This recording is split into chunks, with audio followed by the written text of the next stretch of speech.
तो दोस्तों second grade शिक्षक भर्ती को लेकर मैंने 2 दिन पहले एक वीडियो बनाया था जिसमें अपने देखा था कि 2129 पदों के ऊपर आरपीएससी द्वारा आने वाले मंथ यानी दिसंबर में इसका नोटिफिकेशन जारी किया जा सकता है और इसकी अर्थना वो आरपीएससी को भेज दी गई है। जिस प्रकार से मेरे पास न्यूज़ प्राप्त हुई मैंने आपके साथ वीडियो शेयर कर दिया। अब डिपेंड करेगा आरपीएससी पे कितना समय नोटिफिकेशन निकालने में लेते हैं। और ये जो आपकी वैकेंसी आने वाली सेकंड ग्रेड की, इसके अंदर कौन आवेदन कर सकता है, इसका एग्जाम पैटर्न है वो क्या रहने वाला है, इस प्रकार के आपकी जो डाउट है वो सारे इस वीडियो को देखने के बाद क्लियर हो जाएंगे। यानी आपके ग्रेजुएशन में कौन सा सब्जेक्ट होने पर आप किस सब्जेक्ट से सेकंड ग्रेड की भर्ती है वो देख सकते हो। तो ये सारे आपके इस वीडियो में क्लियर हो जाएंगे। तो एक बार लास्ट तक वीडियो जरूर देख लेना। और अगर आप आगे की अपडेट इसी प्रकार से चाहते हो तो चैनल को सब्सक्राइब कर लेना। मैं आपसे रिक्वेस्ट कभी कभी बोलता हूं, क्योंकि अगर जिसको आगे अगर न्यूज़ जो हमारे द्वारा दी जा रही है उससे अगर वो संतुष्ट होगा तो अपने आप बिना कहे सब्सक्राइब कर लेंगे। बाकी मैं कभी आपको ना तो लाइक के लिए बोलता और ना कभी आपको सब्सक्राइब करने के लिए बोलता हूँ। ये डिपेंड अपने आप खुद के ऊपर है कि आप चाहो तो कर सकते हो, बाकी आपकी इच्छा है। अगर आप सेकंड ग्रेड शिक्षक बनना चाहते हो तो सबसे पहले तो आपके पास जो न्यूनतम शैक्षणिक योग्यता होनी चाहिए वो आपके सामने है। या तो आपने बीए किया हुआ है, फिर बीएससी यानी ग्रेजुएशन प्लस में आपकी बीएड है वो आपके पास होनी चाहिए। तो आप सेकंड ग्रेड के टीचर है वो बन सकते हो। सेकंड ग्रेड मतलब ये कि 9th और 10th के आप टीचर है वो बन सकते हो। 9वीं और 10वीं का जो मास्टर वहीं पे थे बनस को हो, बीएड प्लस में आपकी ग्रेजुएशन थारा द्वारा होनी चाहिए। अभी इसके अंदर आपके सब्जेक्ट है वो किस प्रकार से आपके रहने वाले, यानी ग्रेजुएशन में तारे पास कौन सा सब्जेक्ट तो थे कौन सा सब्जेक्ट का टीचर है वो बनस को आप यहाँ पे आओगे तो ये नोटिफिकेशन आपका पिछली वैकेंसी का और इसी के आधार पे मैं आपका बताने वाला हूँ। क्योंकि आने वाला जो नोटिफिकेशन होगा उसमें ये लाइनें आपको इसी प्रकार आपको लिखी होंगी। इसमें एक भी जो वर्ड है भी वो कोई भी आपको ऊपर नीचे देखना कौन मिलेगा, वो इसी प्रकार आपको ये लाइन है वो वहाँ पे भी प्रिंट हुई मिलेंगी। तो अगर आप न्यूनतम शैक्षणिक योग्यता में जाकर देखोगे तो हिंदी, अंग्रेजी, गणित, संस्कृत, उर्दू और पंजाबी विषय का अगर थे मास्टर बनना चाह रहे हो सेकंड ग्रेड का, तो इन सब्जेक्ट में से एक सब्जेक्ट है वो ऑप्शनल सब्जेक्ट का रूप में थारो ग्रेजुएशन में पढ़े हुए होना चाहिए। ठीक है, सिंपल बात है ऐकी। तो बी के बाद में विज्ञान विषय का अगर थे मास्टर बनना चाहो सेकंड ग्रेड का, तो ग्रेजुएशन बी के अंदर आपका कम से कम 2 सब्जेक्ट है पढ़े हुए होना चाहिए। यानी ते साइंस का टीचर बनना चाहो ना, तो साइंस का टीचर बनने के लिए थारे द्वारा ग्रेजुएशन के अंदर यानी बीएससी में थारे द्वारा इनमें से 2 सब्जेक्ट होना चाहिए। तो थे साइंस का सब्जेक्ट टीचर है वो बनस को। अब मैं यहाँ पे सब्जेक्ट का नाम ले रहा हूँ, उसके बाद आप खुद देख लेना कि आपके पास कौन कौन से सब्जेक्ट हैं ग्रेजुएशन के अंदर। Physics, chemistry, zoology, botany, microbiology, micro technology, उसके बाद बायोकेमिस्ट्री, ये आपके पास हैं। इनमें से कोई 2 सब्जेक्ट तो आप साइंस की टीचर है वो बन सकते हो। और एक बात ये, यहाँ पे जो साइंस वाले जो टीचर है ना वो मैथ का टीचर भी बन सकते हैं। तो ऐसी कोई बात नहीं कि मैथ वाला साइंस का टीचर कौन बन सकी, वह बन सकी, क्योंकि यहाँ पे 2 सब्जेक्ट आपके पास है होनी चाहिए। तो 2 सब्जेक्ट जिसके बाद ग्रेजुएशन में पीसीएम वगैरह होती है तो वो यहाँ पे आराम से मैथ वाले साइंस के टीचर बन सकते हैं। तो इसमें इनको कोई वो नहीं है। हालांकि लगभग यही कि साइंस वाले से वो मैथ से भी अपनी एग्जाम है वो सेकंड ग्रेड की दे सकते हैं, इसका कोई अलग वो नहीं होता। उसके बाद अगर थे एसएसटी का मास्टर बनना चाहो ना, तो बी के लिए तारे द्वारा ग्रेजुएशन में ये दो सब्जेक्ट यहाँ पे मैं भी आपको बताने जा रहा हूँ। इनमें से कोई 2 सब्जेक्ट है वो आपके पास होनी चाहिए। तो सबसे पहले यहाँ पे आपका आता है history, geography, economics, political science, sociology, public administration और यहाँ पे फिलोसॉफी। इस सब्जेक्टों में से आपके पास कोई 2 सब्जेक्ट अगर ग्रेजुएशन में है तो थे एसएसटी से एग्ज़ाम देश को सेकंड ग्रेड की। आगे बात समझ में ये है थारा सब्जेक्ट जो आपका ग्रेजुएशन में ही तो थे किस सब्जेक्ट से एग्ज़ाम है वो सेकंड ग्रेड की देश को हो। बी का बाद में अगलो पॉइंट दे रखा है शैक्षणिक अर्हता के संबंध में, यानी जो अपेयरिंग वाला स्टूडेंट हैं अभी जो लास्ट ईयर में चल रही, क्या वह भी इन भर्ती के लिए आवेदन कर सके हैं या क्या वह भी एलिजिबल हो पाएंगा। तो इनके संबंध में यहाँ पे एक बात है वो लिखी हुई है और मैं आपको शुरुआत में ही क्लियर कर दूँ कि आरपीएससी ने 20 फरवरी 2023 को एक नोटिस निकाला था जिसमें ये कहा गया था कि जो जिसके पास कंप्लीट डिग्री होगी वो ही इस भर्ती के लिए आवेदन है वो कर पाएंगे, अन्यथा फिर आगे उनको डिबार वगैरह वो कर दिया जाएगा। इस प्रकार से कुछ एक नोटिस निकाला था जो मैंने आपको उस टाइम वीडियो भी बनाया था और मैंने टेलीग्राम पे भी वो डाला था। तो ये नोटिस आपका आया था, तो इसमें कंप्लीट डिग्री के बारे में बोला गया था कि कंप्लीट डिग्री होने पर आप आवेदन करें। लेकिन अभी जो आपका फर्स्ट ग्रेड का नोटिफिकेशन आरपीएससी निकाला है उसमें ये बात है वो आपकी लिखी हुई है। यानी नोटिफिकेशन में इन्होंने ये बात है वो बोल दी कि आप अंतिम वर्ष में हो तो थे आवेदन कर सकते हो, बस यही कि आपकी प्रतियोगी परीक्षा है तब तक आपका रिजल्ट आ जाना चाहिए। यानी नोटिफिकेशन में ये बात बोल दी और 20 फरवरी को जो इन्होंने अलग से नोटिस निकाला उसमें इन्होंने बोल दिया कि कंप्लीट डिग्री आपके पास होनी चाहिए। तो आरपीएससी है वो इस प्रकार से यहाँ पे दो के लिए बात है वो कर दी गई है। तो आपको कौन सी बात माननी, तो आपको बात नोटिफिकेशन वाली ही माननी है, क्योंकि नोटिफिकेशन के आधार पर किसी प्रकार की कोई भी बात होती है तो उसे चैलेंज है वो कर सकते हो। तो यहाँ पे पदों के अपेक्षित शैक्षणिक अर्हता अंतिम वर्ष में सम्मिलित हुए या फिर सम्मिलित होने वाले व्यक्ति भी आवेदन करने के लिए पात्र होंगे, किंतु उनकी जो आयोग द्वारा प्रतियोगी परीक्षा यानी फौजदारी जो एग्जाम होगी बैंक तक थारो जो डिग्री है वह कंप्लीट हो जानी चाहिए, बैंक को सबूत थाने देना हुआ को, ठीक है।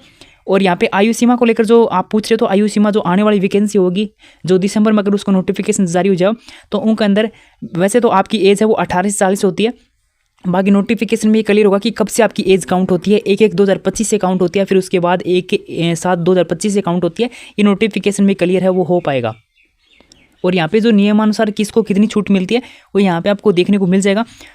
अनुसूचित जाति, अनुसूचित जनजाति, अन्य पिछड़ा वर्ग के जो आर्थिक रूप से कमजोर वर्ग के जो पुरुष हैं उनको यहाँ पे 5 वर्ष की छूट मिलेगी। और राजस्थान के अनुसूचित जाति, अनुसूचित जनजाति, अन्य पिछड़ा वर्ग, अति पिछड़ा वर्ग, आर्थिक पिछड़ा वर्ग की जो महिलाएं हैं उनको 10 वर्ष की छूट मिलेगी। और सामान्य या फिर यानी अनारक्षित यानी श्रेणी की जो महिलाएं हैं उनको 5 वर्ष की छूट है वो यहाँ पे मिलने वाली है। और जो विधवा या फिर तलाकशुदा महिलाएं हैं उनको यहाँ पे अधिकतम आयु सीमा में कोई भी प्रकार की बाधा नहीं है, अधिकतम आयु सीमा इनकी नहीं है। चयन प्रक्रिया की बात करें तो आपका चयन प्रक्रिया के अंदर 2 पेपर आपका होगा, 2 पेपर हैं, उनके आधार पे ही आपकी मेरिट बनेगी, उसी के आधार पे आपका सिलेक्शन होगा। कोई इसमें अलग से इंटरव्यू वगैरह है वो नहीं रहने वाला। अब पेपर पैटर्न क्या रहेगा, इन 2 पेपर जो होगा वह में क्या होगा वो हम आप थोड़ा सा अंक ऊपर चर्चा कर ले। वहाँ तारा 2 पेपर होगा। पहला पेपर जो होगा वो आपको कितने के नंबर को होगा, टोटल दोनों पेपर हैं वर्ण को पूर्णांक दोनों को मिला के तो 500 नंबर को होगा, और उसी के आधार पे आपकी मेरिट है वो बनने वाली है। यानी 500 नंबर का आपका पेपर टोटल फर्स्ट और सेकंड दोनों होगा। फर्स्ट पेपर होगा वो 200 नंबर को होगा और सेकंड पेपर होगा वो 300 नंबर को होगा। इस प्रकार से आपकी जो पेपर है उसकी मार्किंग होने वाली है। अब फर्स्ट पेपर की थोड़ी सी चर्चा कर लेवा तो 200 नंबर को थारा पेपर होगा, बी के लिए थाने 2 घंटा को टाइम है वो दिया जाओगे, और उनके अंदर थारा 100 क्वेश्चन होंगे, यानी 100 क्वेश्चन होंगे और 200 नंबर का होगा। 2 घंटा को बी के लिए समय दिया जाएगा, प्रत्येक क्वेश्चन है वो 2 नंबर को होगा। और इसके लिए कि यानी जो सब्जेक्ट हैं वो यहाँ पे आपको देखने को मिल जाएगा, ज्योग्राफिकल, हिस्ट्रिकल यानी ज्योग्राफी, हिस्ट्री, कल्चर और जनरल नॉलेज राजस्थान की आने वाली है। बी का बाद में करंट अफेयर आओगे राजस्थान को, general knowledge, world and India दोनों की यहाँ पे जो क्वेश्चन है वो आने वाले हैं, और यहाँ पे पेडागोलॉजी के क्वेश्चन आने वाले हैं। अब मैं यहाँ पे एक वीडियो अपन अलग से मैं आपके साथ शेयर करूंगा जिसमें अपन ये देखेंगे कि ये जो सब्जेक्ट है इनमें से किस किस यानी राजस्थान ज्योग्राफी से कितने क्वेश्चन फर्स्ट पेपर में आते हैं, हिस्ट्री से कितने क्वेश्चन आते हैं, और यहाँ पे जो कल्चर है उससे कितने क्वेश्चन आते हैं, इंडिया करंट अफेयर के कितने क्वेश्चन आ रहे हैं, इंडियन ज्योग्राफी से कितने क्वेश्चन आ रहे हैं, ये अपन अलग से किसी वीडियो में देख लेंगे। मैं अलग से आपको एक इसके संबंध में टॉपिक वाइज अलग से वीडियो अपन देखने वाले हैं। इसमें तो केवल जो नोटिफिकेशन में सिलेबस दे रखा है उसके ऊपर अपन एग्जाम पैटर्न पे चर्चा है वो कर रहे हैं, बाकी टॉपिक से संबंधित अलग से आपको एक वीडियो मिलने वाला है बहुत ही जल्द। नेगेटिव मार्किंग आपकी इसके अंदर रहने वाली है, 1/3 नेगेटिव मार्किंग रहेगी। इको मतलब ये कि 3 गलत क्वेश्चन कर देगा तो एक सही क्वेश्चन है वो थारो काट लिया जाओगे, उनका नंबर है वो काट लिया जाएगा, ठीक है। अब नीचे यहाँ पे एक पॉइंट और ऐड कर रखा है कि यहाँ पे 40% लाने ना वो अनिवार्य है, फर्स्ट पेपर और सेकंड पेपर दोनों में अलग अलग। लेकिन इसमें कुछ संशोधन किया गया था, जिसमें क्या संशोधन हुआ था कि दोनों में फर्स्ट और सेकंड दोनों पेपर मिला के 40% वगैरह क्या लानी है, ये मैं आपको अलग से जो संशोधन हुआ था एक बार उसको पढ़ के और फिर कभी वीडियो में आपको क्लियर कर दूंगा कि दोनों पेपर को मिला के 40% लाने या फिर एक पेपर को मिला के आपको अलग अलग आपको 40% लाने हैं। अभी थोड़ा सा क्लियर नहीं है या फिर याद नहीं मुझे, अलग फिर कभी मैं जो संशोधन हुआ था उसको पढ़ के और आपको अगले किसी वीडियो में इसके ऊपर चर्चा कर लेंगे। तो सेकंड पेपर जो आपका रहने वाला है वो सेकंड पेपर होगा वो 300 नंबर का आपका रहने वाला है, और उसके लिए आपको 150% मिलने वाले, यानी प्रत्येक क्वेश्चन आपका 2 नंबर का रहेगा। और इसके लिए जो समय मिलेगा आपको वो मिलेगा 2.5 घंटे का, यानी 2 घंटे 30 मिनट को थाना समय दिया जाओगे, 150 क्वेश्चन थाला हैंड करना है, 300 नंबर को थारा पेपर होगा। नेगेटिव मार्किंग है वहाँ की 1/3 नेगेटिव मार्किंग रहने वाली है। और इसके अंदर आपके क्या क्या सब्जेक्ट है वो आने वाले हैं, इसको लेकर मैं आपको अलग से समझाने की कोशिश करूंगा। फर्स्ट पेपर का अलग वीडियो मिलेगा, सेकंड पेपर का अलग वीडियो मिलेगा, क्योंकि अगर मैं यहाँ पे बताने बैठ गया तो आपको पता ही नहीं चलेगा कि कौन कौन से सब्जेक्ट इसके अंदर आपके आने वाले हैं, ठीक है।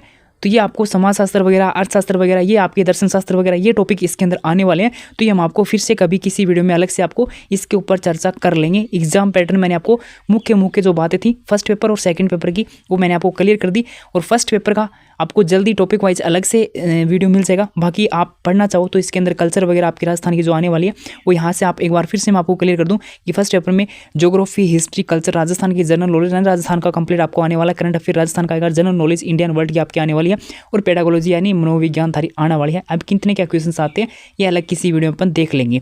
अब उम्मीद है भर्ती से संबंधित कुछ इंपॉर्टेंट जानकारी वो थारे तो साथ में शेयर कर दी। बात करें एग्ज़ाम की, तो एग्ज़ाम को लेकर मैं एक बार फिर थाने क्लियर कर दूं कि एग्ज़ाम से संबंधित अलग किसी वीडियो में चर्चा करूँगा।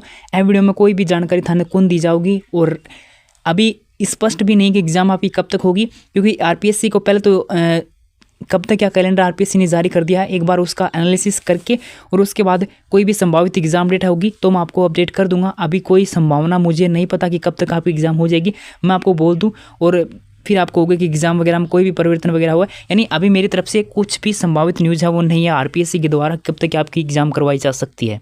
जिस प्रकार से न्यूज़ आ रही थी मैंने आपके साथ शेयर कर दिया कि आने वाले मंथ के अंदर सेकंड ग्रेड का नोटिफिकेशन है वो आरपीएससी जारी कर सकता है।